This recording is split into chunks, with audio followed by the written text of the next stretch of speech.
Hey YouTube, welcome back to UniX TCG, and we're back with another deck doctor. This is week 2, this is green week, so we're focusing on Kid right now. And yeah, just wanted to say, if you're looking behind me and you see the backdrop as all boxes, that is for a reason. That is because I'm actually about to move really in the next week or so, and so I gotta start making sure everything is put together and ready to go. So with that being said, I am trying to just make sure that I'm getting all this content out. I'm going to my locals. I'm still trying to, bolster the funds as we go, and then just, move. And that'll be cool. We'll have a new space. So that's exciting. With this video, we're going to go into my current Kid list. I've been to 2 more locals since the first one because my area is a little saturated, and that's good. So I've got about 5 to 6 locals I can go to per week. Actually 7, actually, if I hit all the days except Tuesday. So we've got some more data, and I wanted to go down into it. Now, I also have to say at the beginning of this, the contest that I have, or the little giveaway, the entries do end on Friday. After Friday, I'll be closing off any ability to enter, and I'll start setting up the raffle. So if you want to win cool things like, like Dawn Sleeves, starter Luffy, super pre-release starter Luffy, or just any of the decks, go down in the description. Yeah, super pre-release decks. I'm literally giving those away free. Go down in the description and check that out. See how you can enter and move on from there. Now, when it comes to this video, it's not enough to give the deck list sometimes. So I think that next I will have a video on how to aggro or how to mid-range. Just let me know. I'll probably put up a poll on my channel so you can check that out. But I'll go into detail about how to play these decks intimately, and I think I can give a lot of good insight. So yeah, all that out of the way, let's dive into the deck list, and I can tell you guys kind of what happened in short right before we go into it. The first locals I went to after the last video was a little unfortunate. I went 3-0 and at locals, and I beat a very strong player, old friend Nicholas Mina. He just, congratulations to him, hit a top 32 at Dragon Ball Nationals. We played red versus green, and I was kind of feeling out the red matchup. Like, I've been having a lot of people tell me that it can stall out red, green can stall out red, and he hadn't really seen it yet. So there were a couple things. He didn't see a Gum Gum Jet Pistol, and that would have really changed the tide, but he's a very accomplished player, so I don't slight him by saying like, oh, he just didn't play out anything else because he didn't have Gum Gum Pistol. Like, Gum Gum Pistol would have made some turns easier, but it was a really cool battle. So that was cool. But after that, 3-0, beating who I know to be a very good player, I was feeling really good, but we had another round. And that was kind of weird because I was the only undefeated going into round 4, which caused me to pair down. I paired down against my ex-roommate. He was playing blue, which I already know is kind of a bad matchup. We were going back and forth, and then he had to hit a blind Dofi. And that blind Dofi hit a Gecko Moria. And that Gecko Moria got him a Boa. And that Boa came out, and then he still had his Mihawk sideways. And that changed the math. It changed the math from literally just all of that to 2 more attackers, and I tried to get the Mihawk off the field because I could block the rest of them, but he had the ability to block it in hand. He saved the Mihawk, which led to the next turn having literally Gecko Moria, Mihawk, and Boa along with his leader, and I just ended up getting folded. So yeah, I went from undefeated to paired down to beat by my homie to 3rd place, and that sucked. But let's get into the deck part, and we'll go over the changes. I'll put out the deck really quick, and then we'll move from there. So, thought I'd go into the second locals while I was doing this to save some time. First round, I faced against Kaido. I lost the die roll, so they went first. On top of them going first, he had Onigashima, and that becomes a very hard match for Kid because you have to be very aggressive. You can't really afford to build your board because Kaido has its ramp and its options. He was able to see cards to destroy my field, but he also played multiple of the Black Maria rares from this set. So he was able to set up blocker after blocker after blocker. I got hit with one Kazuki. I got hit with 2 Black Maria rares. I got hit with 2 queens, and then when I finally established the Kid, he was able to hit me with a 10-drop Kaido. So I was never able to build up a board, and so I lost that one. Went into the next round with a bye, unfortunately, and then I ended up facing Red Zoro. Red Zoro, pretty much good logic with this one. Like I said, that's why I'm thinking about making videos for both Red Zoro as well as Green Kid about how to play and the mentalities going into each matchup. But that pretty much had me in a position where I just had to play the normal green kid game, and I ended up winning that. Except I didn't get to see the normal kid game, so I ended up having to go aggro kid, and I was able to get the tempo going there. So yeah, that's pretty much that. So when it comes to this deck, like I said, you have the kid leader. We're not going to go into that again. We have all that stuff in the last video. So of course, like I said before, this is like two halves of a brain. You've got the Supernova core followed by the Land of Wano core. Some changes I made since last time, right? I felt like I didn't have enough blockers to maintain with Kid, because when Kid comes down, if you have a Law blocker that's tight, a Law blocker can still get Gum Gum pistoled, so you want to be able to establish 2 blockers, not just 1. Because if you have 2 blockers, your I was saying this before, your opponent cannot hit the the optimal plays, which is to just put all the Dawn on one first dude and swing with it. They can't do that when you have a blocker. And then if they can't do that, then they have to start splitting their attacks, so they have to try to get rid of your blocker. And getting rid of your blocker is going to cost Dawn, which is going to prevent them from swinging as hard as they could. In Red's case, it can normally play Luffy, and after playing Luffy, you're going to be able to put 11 Dawn on it. And putting 11 Dawn on Luffy is going to be very, very good. Or not 11 Dawn. Paying Luffy for 5, putting a Dawn under Zoro, and then putting 4 Dawn under Luffy is going to allow him to be unblockable. And at the same time as being unblockable, he's going to come in for 11k, meaning you have to hit 12k to break it.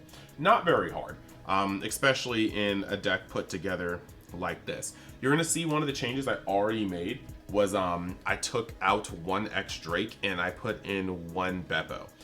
X-Drake came in a little handy yesterday because somebody was playing, or 2 days ago. No, yeah, yesterday. You guys are watching this 2 days after the first locals I'm talking about. Because I was able to just pop a 4-drop. But in many cases, like I said, Killer kills everything you need to kill outside of like Uta and stuff like that. And that kind of becomes a problem on its own. Mainly because X-Drake, it costs 5. So that's a little hefty. So I switched out 1 X-Drake for a Beppo. I'm thinking that I'm probably going to switch out the other X-Drake for something else. He's cool to be searchable, but he's just very fat. We did find room for a 4th Okiku, because Okiku is pretty much the queen of the back and forth board state. She's going to tap these blockers, these Namis. She's going to get all these things out of the way and allow your leader kid to start punching in on things that they didn't expect you to punch on, and that's going to go a long way in terms of how you play. We moved down the extra count just to 4 Paradise Waterfalls, and we're going to explain why in a second. So really, right here, right, we've got of course the Searcher, the dual Searcher cores. I will tell you right now, yes, Momonosuke is good, but if you see a Momonosuke, like, it's really rough.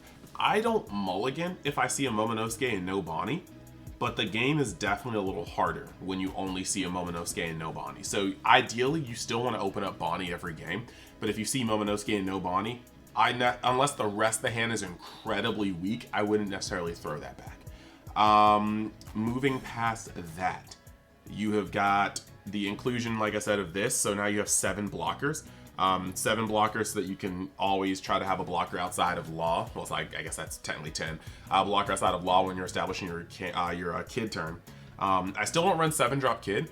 Now, granted, 7-drop Kid is kind of cool against... 7-drop Kid is definitely cool against...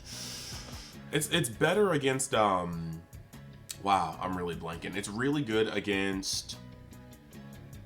Purple. Like purple, they'll have to run over it, and generally with this deck you can combo. You've got access to a fair amount of 2Ks. It's not so good against blue. They have a lot of things that can interact with it. Dofi and Mihawk can bounce it. Red gets rid of it the same way they get rid of Eustace, but the turn you play Kid, you can be a little more powerful because Kid, or 7-drop Kid, is going to cost a little less. So we can talk about that in the Deck Doctor, or the how to play green. But I've opted not to play it because my locals is normally playing with red and green, and so I feel like I'm just good enough playing this Kid at 8, the 8-drop slot.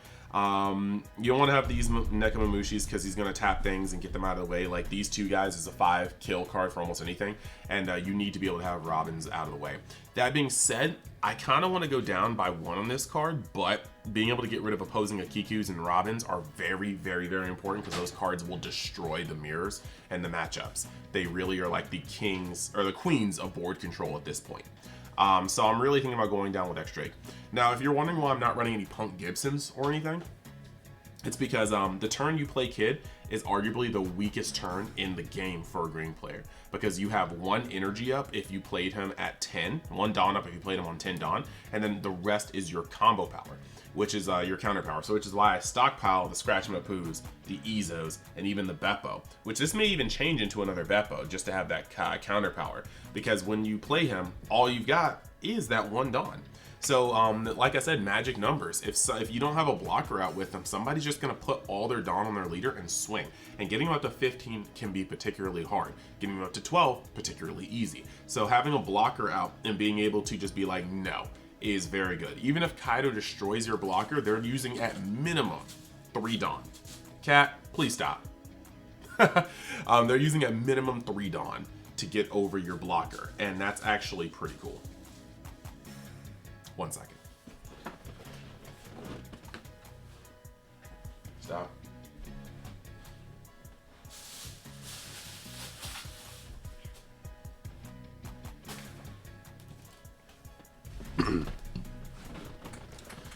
Sorry, so they're using a minimum of 3 Dawn to get over your blocker, which means that they will then have to attach, if they want to have maximum chances, they'll have to attach 8 Dawn to their leader, which is generally not good. You might even go 7 Dawn to the leader.